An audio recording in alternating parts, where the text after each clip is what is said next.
जो लोग महामंत्र में हरे कृष्णा बोलते हैं ना, वो वास्तव में कृष्णा के भाव से द्रौपदी का यजन कर रहे हैं। हरे कृष्ण कृष्ण कृष्ण। देखो अकार और इकार, अ और ई, ये जिस शब्द के अंत में आवे तो वो शब्द 90% स्त्रीलिंग हो जाता है। जितनी भी माताएं बैठी हैं सबके नाम यदि आप पूछोगे तो अंत में या तो आई होगा या ए होगा। इसका मतलब क्या है? अकार और इकार का जो अंत होता है वो फिर स्त्रीलिंग शब्द माना जाता है। कृष्ण बोलोगे तो ठाकुर जी, और उसमें अकार लगा दिया कृष्णा, सोई वो तो द्रौपदी बन जाएगी। लोग हरे कृष्णा कृष्णा कृष्णा हरे हरे, हरे राम राम राम हरे हरे, फिर जब वैकुंठ जाएंगे तो वहां द्रौपदी मिलेगी। आपने मेरा बड़ा यजन किया भैया, स्वागत। बोले हमने तुमको नहीं, हमने तो ठाकुर जी को। बोले नहीं, तुमने कृष्णा बोला, मैं हूं कृष्णा। ठाकुर जी कृष्ण हैं, कृष्णा नहीं है। भगवान ने निरीक्ष कृष्णापकृतम गुरो सुतम वामस्व भावा कृपयान नाम च, ठाकुर जी ने उसको अपना नाम दे दिया। जान से मार देने वाले को द्रौपदी करिए छोड़ दो, मुच्यताम, इसको छोड़ दो। भगवान ने सोचा मैं क्या दूं द्रौपदी को, तब ठाकुर जी ने कहा कि भाई संसार में मुझसे भी बड़ा यदि कोई है तो मेरा नाम है, तो मैं अपना नाम द्रौपदी को देता हूं। निरीक्ष कृष्णा, भगवान का नाम कृष्ण है, द्रौपदी का नाम कृष्णा है। कृष्ण कितने लोगों का नाम है? कृष्णं नारायणं वंदे, कृष्णं वंदे व्रजप्रियम्, कृष्णं द्वैपायनं वंदे, कृष्णं वंदे प्रथासुतम्। श्लोक तो सबको याद है, लेकिन यहां पर 4 लोगों का नाम कृष्ण बताया। पहला कृष्ण कौन है? कृष्णम नारायणम वंदे। कृष्ण कौन है? साक्षात नारायण का नाम कृष्ण है। और कृष्णम वंदे व्रज प्रियम, नंद नंदन के जो पुत्र हैं, नंद यशोदा के जो पुत्र हैं, ब्रज के जो प्रिय हैं, ऐसे उनका नाम भी कृष्ण है। और कृष्णम द्वैपायनम वंदे। द्वैपायन कौन है? श्री वेदव्यास जी, जिन्होंने श्रीमद् भागवत को लिखा, उनका नाम श्री कृष्ण द्वैपायन है, उनका नाम भी कृष्ण है। और कृष्णम वंदे प्रथासुतम। चौथे कृष्ण कौन है? अर्जुन, अर्जुन का नाम भी कृष्ण है। ये 4 कृष्ण हैं और एक कृष्णा है। कृष्णा कौन है? कृष्णा है द्रौपदी। बंधुओं, मैं इस भाव को बड़े भाव से कहता हूं और मुझे बहुत अच्छा लगता है, इसलिए आप भी समझो इस भाव को। ये 5 पांडव हम सबके भीतर हैं। ये महाभारत कोई अलग से एक युद्ध हुआ हस्तिनापुर में, ऐसा नहीं है। हम सबके जीवन में एक ना एक महाभारत सबके जीवन में चल रही है। मेरे भी चल रही है, आपके भी चल रही है, सबके जीवन में महाभारत है। हमारे 5 पांडव कौन है? धर्म युधिष्ठिर। हमारे भीतर जो धर्म है वही युधिष्ठिर है। युधिष्ठिर कौन है? धर्म सम्राट युधिष्ठिर। भीम कौन है? बल। हमारे भीतर जो भी बल है वही भीम है। अर्जुन कौन है? अर्जुन है मन। हमारा मन ही अर्जुन है। नकुल स्वरूप है और सहदेव बुद्धि। ये 5 पांडव, ये 5 पांडव हमारे जीवन में विराज तो रहे हैं, लेकिन इन 5 पांडवों के पक्षधर श्रीनाथ जी कब बनेंगे? ठाकुर जी कब पक्षधर बनेंगे? जब इन 5 पांडवों के साथ में द्रौपदी भी होगी। और द्रौपदी का क्या भाव है? बोले 5 पांडव तो हैं धर्म, बल, मन, स्वरूप और बुद्धि, लेकिन इनके साथ में यदि दया नहीं होगी तो इन 5 के रक्षा के लिए ठाकुर जी कभी सारथी नहीं बनेंगे। इन 5 के संग संग यदि दया भी हमारे भीतर है तो हमारे रथ के सारथी श्री जी बाबा बन जाएंगे। बोले कि तुम में ये 5 चीज भी हैं और तुम्हारा ब्याह दया के साथ भी है, मतलब द्रौपदी भी मेरी बहन भी है, ठीक है, तो भैया तुम्हारा सारथी मैं बनूंगा। और जिस दिन इन 5 के साथ में दया को हमने स्थान दे दिया, उसी दिन हमारी महाभारत में विजयी हो जाएगी, इस संसार की महाभारत में विजयी होगी। भगवान ने पांचों पांडवों पर कृपा की। अर्जुन के द्वारा अश्वत्थामा को समस्त लोगों के सामने केवल अपमान करवाया। अपमान ही सबसे बड़ा मृत्यु दंड है, ऐसा कहकर के ठाकुर जी ने मणिम जहार मूर्धन्यम, उसकी मस्तिष्क की मणि को निकाल लिया और उसको धक्के देकर के भगा दिया। भागवत में ऐसा भी वर्णन है कि उसके शिखा छेदन कर दी। ब्राह्मण था ना, तो शिखा छेदन ब्राह्मण की हत्या है। यदि कोई व्यक्ति, ब्राह्मण क्यों कहें, हम तो समस्त हिंदू, यदि अपनी शिखा का छेदन करते हैं, अपनी चोटी काटते हैं या कटवा लेते हैं, तो उसमें उसकी हत्या है। अब लोग पूछते हैं चोटी रखते क्यों हम लोग, बाल क्यों रखते हो आप लोग, क्यों रखते हैं हम लोग बाल? बोले इससे हमारी सुंदरता बढ़ती है। बाल की सुंदरता केवल यहीं रहने से है, यहां से यदि गिर जाए तो उस बाल को थाली में भी देख लिया जाए तो भोजन नहीं करते हम लोग। केश, नख, दांत, ये तीनों अपने स्थान पे बढ़िया लगते हैं, वहां से गिर जाए ना तो इनको स्वीकार भी नहीं किया जाता, ये मेरे है ही नहीं।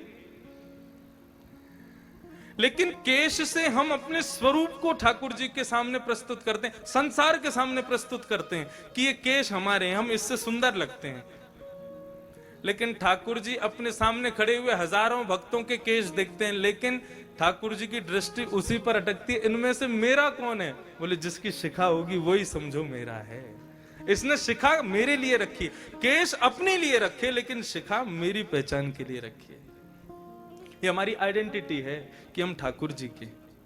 लोग कहते हैं कि आप धोती पहन के क्यों रहते हो, आप बगलबंदी में क्यों रहते हो, आप तिलक ही क्यों लगाते हो, आप शिखाई क्यों रखते हो, क्यों आप चाहो तो साधारण वस्त्रों में भी तो रह सकते हो।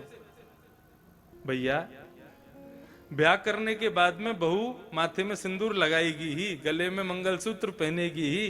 ब्याह से पहले ही कितना भी उसने जीन्स वगैरह पहनी हो, लेकिन ब्याह के बाद एक दिन के लिए ही सही वो साड़ी पहनेगी ही। क्यों? क्योंकि वो सबको पता चल जाए कि ये सौभाग्यवती नारी है, इसका ब्याह हो चुका है। उसी प्रकार जब तक जीन्स शर्ट पहनने हो तब तक तो यही समझेंगे सब एक क्वारा डोल रहा है अभी भी, और जिस दिन धोती पहन ली, माथे पर उर्दपुंड लगाने लग गए, समझ जाएंगे श्रीनाथ जी ने अंगीकार कर लिया इसको, ये उनसे ब्याह कर चुका है। अब ये ठाकुर जी की सौभाग्यवती पत्नी के रूप में इसका वर्ण हो गया है। हम ठाकुर जी के नाम का सिंदूर लगाते हैं उर्दपुंड के रूप में। ठाकुर जी का ही जो मंगल सूत्र है वही गले में कंठी के रूप में धारण करते हैं, और सौभाग्य के रूप में धोती और बगलबंदी धारण करते हैं। आप माफ कीजिएगा, जीन्स में दर्शन करने जाते हो ना, ठाकुर जी देखते नहीं होंगे, धोती पहन के जाते हैं ना, तो ठाकुर जी अरे देखो ये मेरी पत्नी आई है दर्शन करने, ये तो मेरा आया है दर्शन करने। स्वरूप बहुत आवश्यक है, लेकिन हम लोग अपने स्वरूप को ही बिगाड़ देते हैं। तिलक लगाने में शर्म आती है लोगों को। ये तिलक पहचान है। आप गाड़ी में जाओ, बस में जाओ, हवाई जहाज में जाओ, ट्रेन में जाओ, आपने तिलक लगाया होगा ना, तो आदमी की सबसे पहले दृष्टि आपके माथे पर पड़ेगी, और माथा देखते ही उसके मन में ये भाव आएगा, ये भक्त है। आप ये सोचो, आप हजारों लोगों के सामने से गुजर रहे हो, हजारों लोग आपके माथे के तिलक को देख करके, हजारों लोग सोचेंगे ये भगवान का भक्त है। आपके तिलक लगाने से हजारों लोगों के हृदय में ठाकुर जी प्रकट हो जाएंगे। अपना स्वरूप बनाओ, स्वरूप से ठाकुर जी को प्रसन्न है, प्रिय वो है ठाकुर जी को अपने भक्तों का स्वरूप। शास्त्रों में तो ऐसा वर्णन है कि 12 अंगुल का तिलक होना चाहिए, यहां से लेकर के 12 उंगली गिनो, 12 उंगली जहां हो जाए वहां तक तिलक होना चाहिए। तो इसीलिए हम पिताजी यहां से लेकर यहां तक पूरा पीला चंदन और उर्दपुंड लगाते हैं। और 12 नहीं हो तो 8 अंगुल का हो, 8 नहीं हो तो 4 अंगुल का हो, 4 अंगुल का नहीं तो 2 अंगुल का हो, 2 अंगुल का नहीं तो 1 अंगुल का तो होना ही चाहिए, तभी ठाकुर जी स्वीकार करते हैं। हजारों लोग मंदिर में खड़े हैं, ठाकुर जी को सब देख रहे हैं, लेकिन श्रेष्ठता उसमें नहीं कि हजारों ठाकुर जी को देख रहे हैं, श्रेष्ठता उसमें उन हजारों में ठाकुर जी किसको देख रहे हैं, उसी को देख रहे हैं जो स्वरूप में आया है। तो शिखा छेदन कर दी, अश्वत्थामा को अपमानित करते हुए सभा से भगा दिया।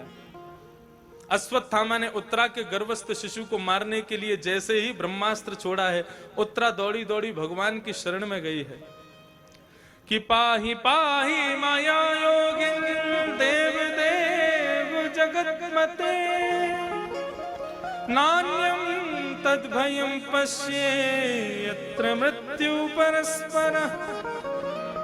दौड़ी दौड़ी भगवान के पास गई, प्रभु मेरे गर्भस्थ शिशु की रक्षा करो।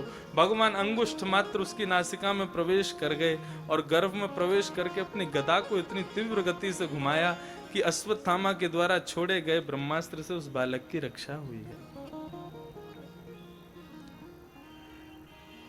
आज उत्तरा ने वो गलती नहीं की जो एक बार द्रौपदी ने की थी। भरी सभा में चीरहरण द्रौपदी का किया जा रहा था और द्रौपदी बार बार मन में यही विचार कर रही है कि मैं पांच पति हैं मेरे, ये मेरी रक्षा करेंगे, लेकिन उन पांचों ने रक्षा नहीं की। पांचों की ओर देखा तो सब नीचे नजर करके बैठे। द्रौपदी ने भीष्म पितामह आदि की ओर देखा, ये मेरी रक्षा करेंगे, वे भी नीचे नजर करके बैठे। द्रौपदी ने अपना बल का प्रयोग किया, मैं क्षत्रिय नारी हूं, अपनी रक्षा स्वयं कर सकती हूं, लेकिन दुशासन तब भी नहीं रुका। तब दोनों भुजा उठा करके उसने ठाकुर जी को पुकारा। अंत में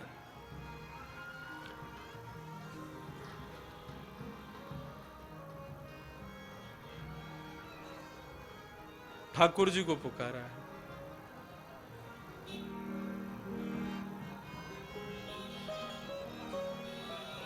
और क्या कह रही है? सूरदास जी के भाव में।